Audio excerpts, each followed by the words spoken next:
오늘은 우리 대형교회가 창립한 지 115주년이 되는 아주 뜻깊은 주일을 맞이해서 하나님께 감사하노니, 항상 하나님께 감사하노니라는 주제를 가지고 여러분과 함께 은혜의 말씀을 나누고자 합니다.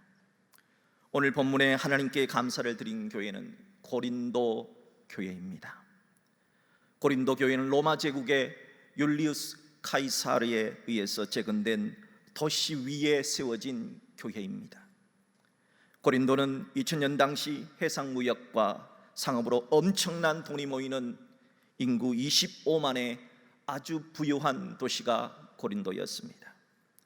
그런 고린도에는 그 많은 돈을 쓰도록 만드는 술집을 비롯한 쾌락을 즐기는 음란의 문화가 가득했던 음주 가무의 도시였습니다. 또한 고린도는 헬라 철학의 중심 도시였습니다.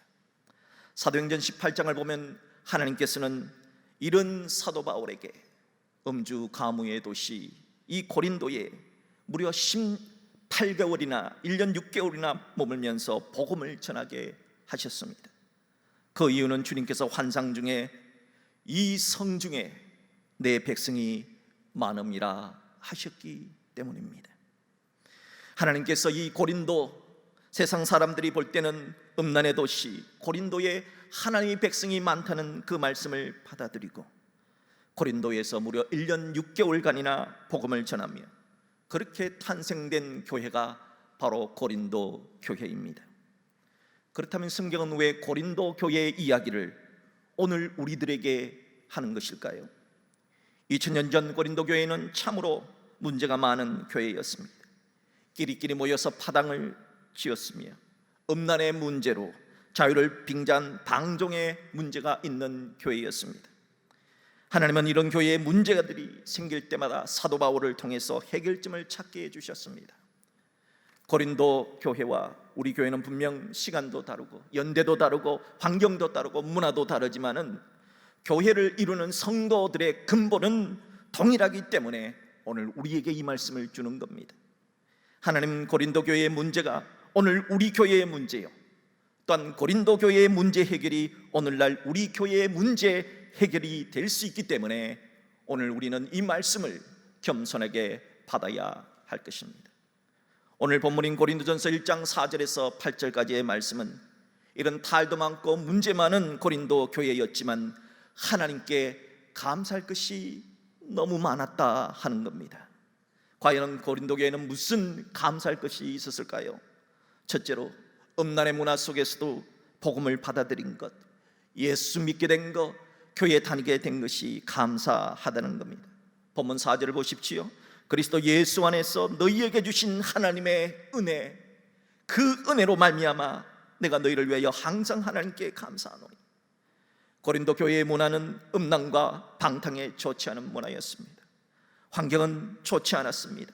그렇게 좋지 않은 문화, 그렇게 좋지 않은 환경 속에서도 복음을 받아들였고 예수를 믿었고 교회에 나오게 되었으니 이것이 하나님의 은혜요, 하나님의 감사가 아니냐 하는 겁니다.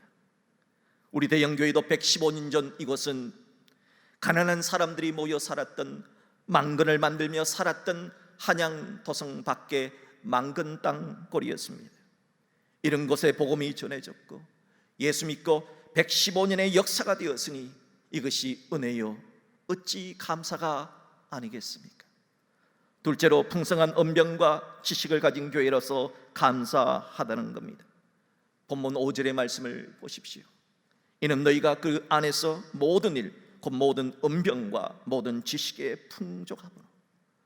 고린도 교회는 똑똑한 사람들이 많았습니다. 말 잘하는, 그리고 지식을 많은 가진 자들이 많았습니다. 헬라 철학의 중심 도시였기 때문입니다. 우리 대형교회 역시 1918년도에 연세대학교와 전신인 연희전문학교가 종로에서 신촌으로 이전하면서 우리 대형교회의 연세대학교에 근무하시는 교수님들과 직원들과 학생들이 많이 오면서 야학도 열고 주변에 그를 모르는 많은 분들에게 기독교 진리를 전하는 축복의 통로가 되었으니 이건 역시 감사하다 할 수 있는 겁니다. 셋째로 구원에 대한 확신이 분명한 것에 감사하다는 겁니다. 본문 6절의 말씀을 보십시오. 그리스도의 증거가 너희 중에 견고하게 되었다 그랬어요. 아무리 똑똑하고 아무리 지식이 많아도 구원에 확신이 없으면 감사할 수 없습니다. 하지만 고린도 교회 성도들은 다른 것은 몰라도 내가 오늘 죽어도 나는 천국 갈 수 있다 하는 구원의 확신이 견고했으니 감사하다는 겁니다. 우리 대형교회 믿음의 선배들의 역사를 보십시오. 일제강점기에 약을 만들어서 조선말을 가르치는 것은 매우 위험한 일이었습니다. 그러나 우리 선배들이 그 일을 했습니다. 우리 선배들이 신사참배를 거부했습니다. 교회가 문을 닫는 어려움이 있었지만 우리는 믿음을 지켰습니다. 또한 6.25 전쟁 중에도 폭격당한 교회를 지키고 있었던 믿음의 선배들이 있었습니다. 그들이 그리한 것은 구원에 대한 확신이 분명했기 때문입니다. 그 선배들이 있었기에 오늘의 우리가 있는 것입니다. 이러니 어찌 감사가 아니겠습니까? 넷째로 은혜를 주심에 감사하다는 겁니다. 본문 7절 전반절을 보십시오. 너희가 모든 은사에 부족함이 없다 그랬습니다. 하나님은 고린도 교회에 참으로 많은 은사를 주셨습니다. 얼마나 감사한 일입니까? 우리 대형교회도 지나온 115년 동안 지혜와 지식의 은사를 받은 많은 사람들이 하나님의 말씀을 대언하는 많은 목회자 그리고 많은 선교자가 되었습니다. 또한 드러내지 않지만은 지금도 많은 성도들 중에서는 하나님의 많은 은사를 받았으니 이 어찌 감사한 일이 아니겠습니까? 다섯째, 주님의 재림을 기다리게 하심에 감사하다는 겁니다. 본문 7절 후반절을 보십시오. 우리 주 예수 그리스도의 나타나심을 기다림이라. 고린도 교회는 예수님 다시 오실 것이라는 재림 신앙을 가지고 있었습니다. 그러했기에 현실에만 만족하지 않았습니다. 현실이 아무리 좋아도 현실에 만족하지 않았습니다. 우리 주님 다시 오신다는 재림 신앙과 주님 다시 오실 때 우리의 약한 몸, 연약한 몸, 병든 몸, 이 몸이 신비한 몸으로 부활하게 될 것이라는 부활 신앙은 고린도 교회뿐만이 아니라 우리 대형 교회뿐만이 아니라 이 지구상에 존재한 모든 교회의 감사거리가 될 수 있는 것입니다. 마지막 여섯 번째, 미래에 다시 오실 예수님으로부터 책망받을 것이 없는 자로 세워 주실 것이므로 감사하다는 겁니다. 본문 8절의 말씀을 보십시오. 주께서 너희를 우리 주 예수 그리스도의 날에 책망할 것이 없는 자로 끝까지 경고하게 하시리라 했습니다. 이 고린도전서 1장 8절의 말씀은 참으로 은혜가 되는 말씀입니다. 비록 지금 문제가 있지만은, 비록 지금은 사람들이 볼 때 형편없다 할지만은 미래엔 다시 오실 예수님 때문에 책망할 게 없는 자로 변화될 것이다 하는 것을 믿고 미래를 미리 당겨서 현실에서 감사한다는 겁니다.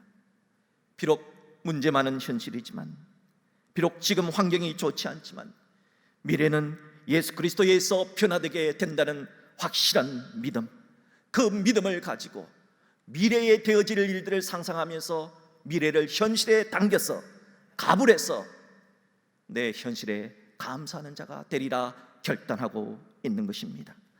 사랑하는 성도 여러분, 우리의 미래는 변합니다. 오늘보다 더 좋은 내일로 변화될 수 있습니다. 그러므로 여러분들은 여러분의 현실에 안주하지 마시고 변화될 미래, 하나님께서 나에게 복 주실 그 미래를 생각하시며 그 미래를 앞당겨 오늘 지금 현실에서 감사할 수 있는 우리 모두가 될 수 있기를 주의 이름으로 축복합니다. 이렇게 감사를 드린 고린도 교회는 사도 바울이 씨를 뿌린 교회고 아볼로가 물을 주어 자라난 교회입니다. 우리 대형교회의 115년의 역사를 살펴볼 때도 고린도 교회와 비슷합니다. 첫째로 우리 우선 사도 바울처럼 복음의 씨를 뿌린 사도 바울처럼 세뮤엘 무어 선교사님이 우리 대형교회에 복음의 씨를 뿌렸습니다. 115년 전 1906년에 대형교회를 설립한 세뮤엘 무어 선교사님은 미국 시카고의 맥코믹 신학교를 졸업한 후에 로즈 사모님과 함께 1892년 조선 땅에 도착한 이후에 14년 동안 1906년까지 한국에서 복음의 씨를 뿌렸습니다. 새무엘 무어 선교사님이 뿌리신 복음의 씨로 말미암아 먼저 신분 철폐 운동이 일어났습니다. 백정 해방 운동이 일어났습니다. 당시 조선은 양반, 중인, 상인, 천민 네 계급의 신분 질서가 있었습니다. 그 당시 사무엘 무어 선교사님은 백정을 전도했는데 사람 취급도 받지 못한 불가촉 천민, untouchable people이었습니다. 사무엘 무어 선교사님은 그런 사람 취급받지 못한 백정 박성춘이라는 자가 병에 걸려서 사경을 헤매고 있을 때 당시 고종 황제의 주치였던 제중원의 원작인 에비슨 박사를 모셔서 그를 고쳐 주었습니다.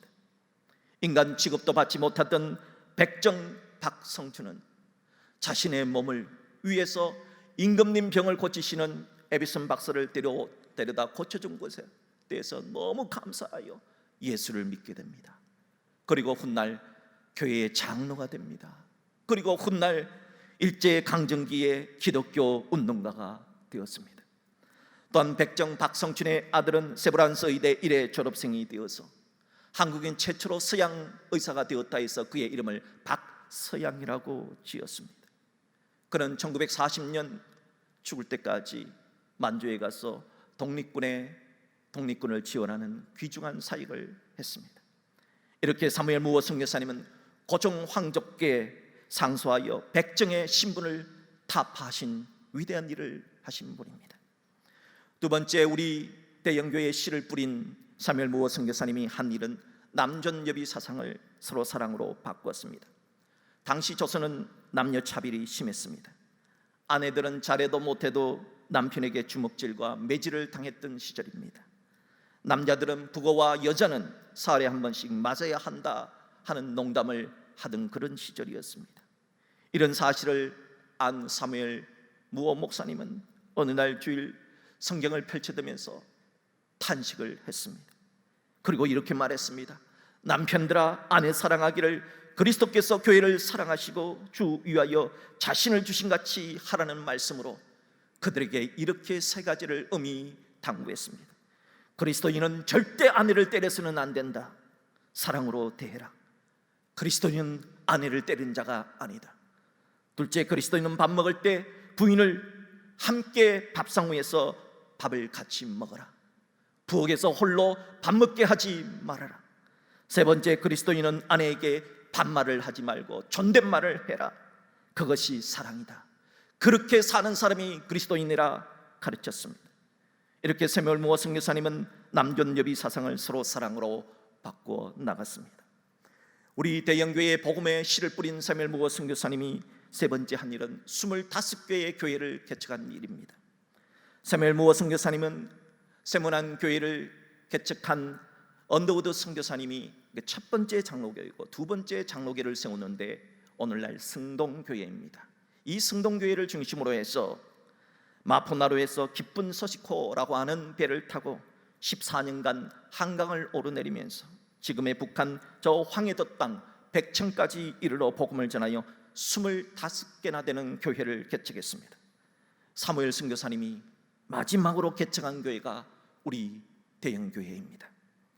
네 번째, 우리 교회에 복음의 씨를 뿌렸던 사무엘 무어 선교사님이 한 일은 순교 직전까지 선교 전도하신 일입니다. 사무엘 무어 선교사님은 조선 사람들처럼 초가집에 살았습니다. 조선 사람들과 함께 어울렸기 때문에 어떤 선교사보다 한국어를 빨리 배웠습니다. 그렇게 한국어를 배우자마자 가장 먼저 전도한 분이 식모였습니다. 그 식모를 전도한 후 매일매일 하루에 20에서 30명의 사람들에게 복음을 전했습니다. 그러던 중에 로즈 사모님이 폐병에 걸렸습니다. 그리하여 사모님의 병을 간호하기 위해서 미국으로 잠시 가서 간호하던 중에 본인이 폐병에 전염된 줄도 모른 채 다시 1905년 조선 땅으로 돌아와 계속해서 전도하기 시작했습니다. 그렇게 전도하던 중에 1906년 이 신전 일대와 이곳은 장티푸스라고 하는 전염병이 한강 주변에 돌았습니다. 그럼에도 사무엘 무어 선교사님은 전도하자 주변 선교사님 지금은 전염병이 도는 시기인데 무슨 전도냐고 말렸습니다. 그때 사무엘 무어 선교사님은 저 조선 사람들 전염병에 걸려 죽는 것도 서러운데 죽어 지옥 가면 어떻게 하노? 죽어 지옥 가면 어떻게 하노? 어떻게 하노? 하면서 전염병이 도는 중에도 전도하시다가 병이 악화되어 대형교회를 개척한 지 3개월 후인 1906년 12월 22일 46살의 젊은 나이로 순교하셨습니다. 순교 직전까지 전도하셨던 사무엘 무어 선교사님이 복음의 씨를 뿌려 세운 마지막 교회가 우리 대현 교회입니다. 또한 사도 바울이 뿌린 씨에 아볼로가 물을 주었듯 우리 대현 교회에 많은 믿음의 선배들이 물을 주었습니다. 1906년 복음의 씨를 뿌린 사무엘 무어 선교사님이 순교하신 후에 대현 교회는 노혜리 선교사님, 그리고 권영식 목사님, 정태희 목사님, 장희진 목사님, 박하슴 목사님, 이영원 목사님, 이기동 목사님, 김용진 목사님, 그리고 현재 원로 목사님이신 김영호 목사님이 대형교회에 물을 주는 아볼로 역할을 해왔습니다. 또한 제1대 장로인 성치명 장로님과 김인집 장로님을 중심으로 3.1 운동 이후 대형교회는 1920년 연희대학교의 학생들과 함께 야학을 시작했으며 기독교 소학교를 시작하므로 당시 가난했던 대현리 망근단골의 사람들에게 희망을 주는 복음의 물을 뿌리는 역할을 감당해 왔습니다. 이렇게 우리 대형교회는 고린도 교회처럼 대현리 망근단골에 복음의 씨를 뿌린 아름다운 믿음의 사람 사무엘 무어 선교사님이 있었고, 물을 주었던 아볼로처럼 아름다운 수많은 믿음의 선배들과 교육자들이 있어서 여기까지 오게 된 것입니다. 이에 우리 대형교회는 그런 복음의 빛을 갖고자 미얀마의 청년 어거스틴 씨를 한국으로 데려와서 6년간 유학을 시켰습니다. 그리고 미얀마의 양곤강 건너 홀라잉따야 지역의 땅을 매입했고 그곳에 미얀마 대형교회를 세웠습니다. 그런 후에는 미얀마 대형교회 담임 목사로 어거스틴 씨 목사를 파송했습니다. 또한 지금 우리는 미얀마 대형교회를 자립화시키기 위해서 코로나19 가운데 있지만 선교관을 건축하고 있습니다. 그리고 재봉틀 프로젝트를 추진 중에 있습니다. 재봉틀 프로젝트란 미얀마 대형교회 성도들에게 일자리가 없는 주민들에게 재봉 기술을 가르쳐주고 재봉틀 20대를 구입해서 양곤에 있는 한국 봉제 공장과 연결해서 물건을 받아서 우리 새로 짓게 되는 선교관에서 작업을 해서 납품하는 프로젝트가 재봉틀 프로젝트입니다. 이런 재봉틀 프로젝트를 위해 일자리를 창출하고 미얀마 대형교회를 자립시키려고 현재 선교관 건축을 진행하고 있습니다. 이제 거의 완공 단계에 있고 2주 혹은 3주 후인 9월 하순에는 모든 건축이 완공될 예정입니다. 우리가 살펴봤던 고린도 교회, 우리가 지금까지 내려왔던 대형교회는 어찌 보면 분명 탈도 많고 문제가 많은 교회라고 할 수 있습니다. 그러나 문제가 많아도 실수가 있어도 넘어져도 그래도 주님의 몸된 교회가 아닙니까? 우리 자신을 보십시오. 우리가 얼마나 문제가 많습니까? 우리가 얼마나 때때로 실수가 많습니까? 우리가 얼마나 때때로 넘어지고 쓰러집니까? 그래도 우리는 하나님의 아들이요 딸이지 않습니까? 그러기에 믿는 자들은 쓰러져도 잠시 방황한다 하더라도 주님 안에서 다시 일어서야 하는 것이 그리스도인이요 신자입니다.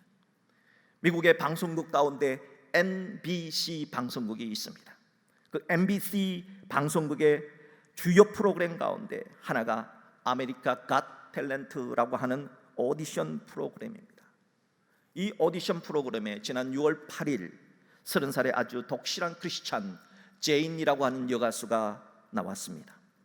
밝은 표정의 여가수 제인은 무대에 올라서서 오늘 제가 부를 노래는 내 생명의 마지막 이야기를 담은 자작곡 괜찮아, It's okay 라고 소개를 했습니다. 심사위원들은 아니 생명의 마지막 이야기를 담았다는 말이 도대체 뭡니까? 하면서 어리둥절하면서 물었습니다. 그때 제인이라는 가수는 말했습니다.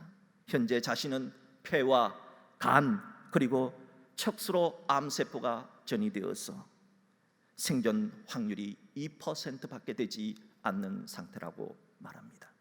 하지만 내가 먼저 행복해지기로 결단했다. 그래서 이 오디션 프로그램에 나왔다고 하는 말을 했습니다. 생존 확률 2%. 그런 인생의 벼랑 끝에서도 내가 먼저 행복해지기로 결단했다는 말. 왜 나에게 절망이 오기까지를 기다리지 않고 나는 먼저 행복해지기로 결단했다는 그 말에 심사위원들은 다시 한번 놀랐습니다. 그때 여가수 제이는 자신의 노래처럼 It's okay, 괜찮다고, It's okay, 괜찮다고 심사위원들을 진정시켰습니다. 그리고 그녀는 노래하기 시작했습니다. 그녀의 노래 It's okay, 괜찮아. 이 노래를 전 세계의 3천만 명의 사람들이 유튜브를 통해서 신청했습니다. 여러분들도 오늘 집에 갔거든 It's okay, 이 제인이라는 여가수의 이 아름다운 노래를 꼭 한번 들어보시기를 바랍니다. 생존 확률 2%의 상태에서 불렀던 1분 50초의 노래 It's okay, 이 가사에서 계속해서 반복되어 나오는 가사가 있습니다. 바로 이 가사입니다. 지금 길을 잃었습니까? 우리도 마찬가지입니다. 그러니까 괜찮아요. 괜찮아, 괜찮아, 괜찮아, 괜찮아. 이 노래는 It's okay, 괜찮아, It's alright, 괜찮아요 라고 하는 말이 무려 24번이나 나옵니다. 괜찮아 하고 노래를 마친 여가수 제이는 심사위원들의 질문에 생존 확률 2%는 0%가 아니잖아요. 0%에 비하면 2%는 대단한 것 아닙니까? 저는 그것이 2%가 얼마나 대단한 것인가를 사람들이 알았으면 좋겠어요 라고 답해서 청중들과 심사위원들의 기립 박수를 받았습니다. 사랑하는 성도 여러분, 믿는 사람들은 2%의 확률에도 절망하지 않고 2%는 대단하다, 하나님 함께 하시면 가능성이 있다, 나는 예수 안에서 다시 일어설 수 있다 하는 가치관과 비전을 가져야 합니다. 이것이 그리스도인이요, 이것이 신자요, 이것이 교회입니다. 고린도 교회는 생존 확률 2%처럼 부족함이 많은 교회였지만 오늘 말씀처럼 결국에는 감사하는 교회가 되었습니다. 어떻게 그 문제 많은 고린도 교회가 감사하는 교회가 될 수가 있었을까요? 사도 바울은 문제가 많았던 이 고린도 교회에 고린도전서와 고린도후서 그리고 또 하나의 편지를 보내서 많은 공고를 했습니다.